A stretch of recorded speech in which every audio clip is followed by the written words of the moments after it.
Hi, everyone, and welcome back to the 10 Minutes Product Podcast. Today, it's about pricing. Pricing is a follow-up theme from our last podcast episode, which was around revenue models. So how do you make money from your product? And today, from user feedback or listener feedback, we wanted to discuss it particularly around pricing. Christian, if I ask you, what is pricing? Yeah, so pricing is literally, choosing the numbers that you're going to put on different products, right? You're going to put numbers on subscriptions, numbers on upsells, numbers on products, numbers on packages, whatever it is. And you're going to have to put numbers with a currency on the screen somewhere that your users will pay. It's so hard about pricing. One of the aspects is that you feel that once you've set a price, you've anchored yourself, right? So people are then buying your products. Can you change them? Can you not change them? I think in general, it's a fear that everyone has, and in general, there's a lot more flexibility over time than one thinks. But it is kind of the moment of truth, and the issue you're facing is that this will really give you the feedback, the real world feedback about what people are ready to give you as money in exchange for the value that they perceive they will get from your product. And I think this is where the difficulty lies at the beginning. But as you mentioned, I think research into the topic will help you to make decisions.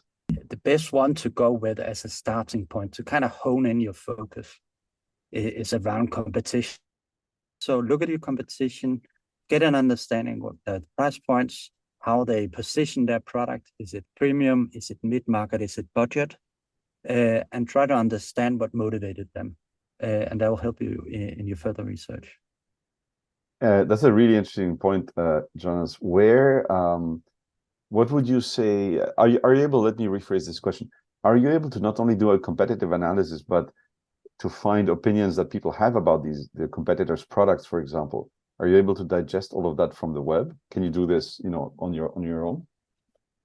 In some cases, you can, right? If you have a B2C product, you've got Trustpilot, you've got all kinds of recommendation platforms, review platforms, where you can find a lot of qualitative data points that you can kind of build up an understanding of your competition. What value are they giving the customers? How's that value perceived by customers? Is it important to them? Is it nice to have? So crawling through the internet will give you a lot of information, also on your competition. And similarly for B2B, there's plenty of research out there. If you have an IT product, technical product, it's places like Gartner Research, other areas that there's plenty of knowledge hubs that kind of gives you a good understanding of your competitive space. Awesome. And that's an interesting point to segue into the price points and how people perceive them is also one of the issues you'll face when you select yours. And so one thing to mention from my side would be that you can't make everyone happy. And some people would like it super cheap. Some people are happy to pay more. The reality is once you do set a price point, whether, and thanks for mentioning B2C and B2B, once you do set price points, you do automatically aim for certain audiences. And so you will focus your efforts and you will focus your product towards certain audiences that are willing to pay a certain price. So you can go premium, you can go cheap, high volume but low margins. Whatever the price points are that you choose, you will automatically do, certain focuses.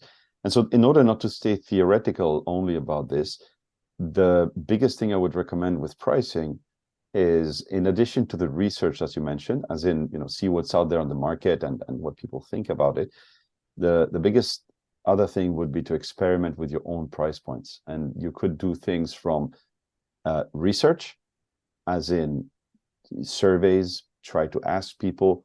As a startup, I even interviewed people in coffee shops in order to find out price points. Or go more professional with B2B companies and talk to them. What you could also do, a good trick that I found over time, is instead of asking people a range of prices or would you be happy to, But in order to really find out and to emulate the moment that somebody has to give you their credit card, so really find out if they give you the money, what you can do is segment your audience into several groups of people and tell one group, it will cost you 20. Please give me your credit card number so you can sign up from the first of the next month. The next group, you say it will cost you 40. The next group, you say it will cost you 60, and see where people stop paying you, where they stop wanting to give you money, and you'll see the inflection point of where your prices are, for example. That's a very basic and cheap method, but it still works. It's true, and it carries an important point, but it's to you can go full academic on researching what's the most appropriate price point you should pursue. But at the end of the day, the most valuable feedback you get, like with anything in product discovery, is talking to customers, talk to the end user, sign up end users to your dilemma. Give them a discount with the first 5 customers, but have very transparent conversations with them around what's the most appropriate price point. Most customers, B2C or B2B, like that. They first of all like the discount, but they also like being part of an innovation process and bringing new products to markets, right? The best research you can do is to talk to customers and get that direct feedback.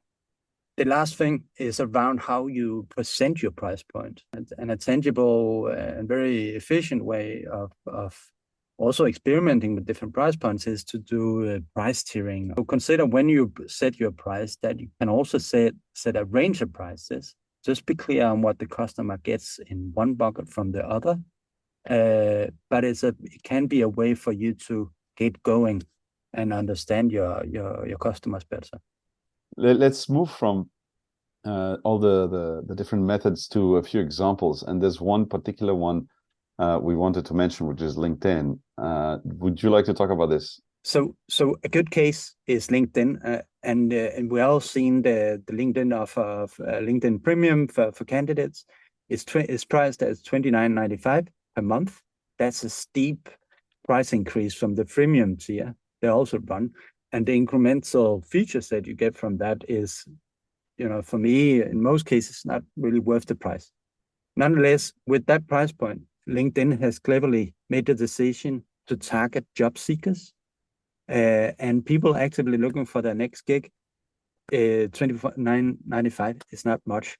And the same for recruiters that do this for a living, that having a large base of freemium users is, in effect, a valuable product to sell for recruiters, which merits a higher price point. So I'd say that's a clever use of pricing where they set one price and by doing that, they really narrowed down their market to the 5%, the 2% of all users on the LinkedIn platform. And nonetheless, it's enough and drives enough value for those users to make a business like LinkedIn go around. And by keeping it free for everyone else, they make sure that everyone is still there and doesn't leave, so that you have the network, that the recruiters are there posting the jobs because they still know that people are there. So it's a really, really smart play, actually. I think I wanted to mention one example to close off is Tesla. What's interesting is over the last 5 to 6 months, they've started to have several price slashes. And whether it's a land grab, whether it's a reaction to competition starting to put out more and more electric cars, who knows? I'm not sitting in the strategy meetings they have, but they're showing that you can even change the price quite dramatically of big hardware items that cost 50, 60,000 and upwards, and now less. Now you can probably get one for less than 40, I think. But they're showing that you can do price experiments even with these big things. And so the thought that I would like to put in as well is, apart from how to experiment, how to do all these things, is also to feel more flexible than mostly all of us do in the internet, where we think that prices are once set, need to be quite stable. Actually, like the airlines, yield management prices, they're not always happy things for the end customer, but they do provide ways to experiment with them and see the reaction of users and figure out the price elasticity. All right. To finish off, I think what I've heard as a general theme throughout our discussion is that Yes, there's a need to go academic. You need to do your research when you set your initial price point for your product. No matter who you ask, they have an opinion about your price point. It's either right, it's either not right.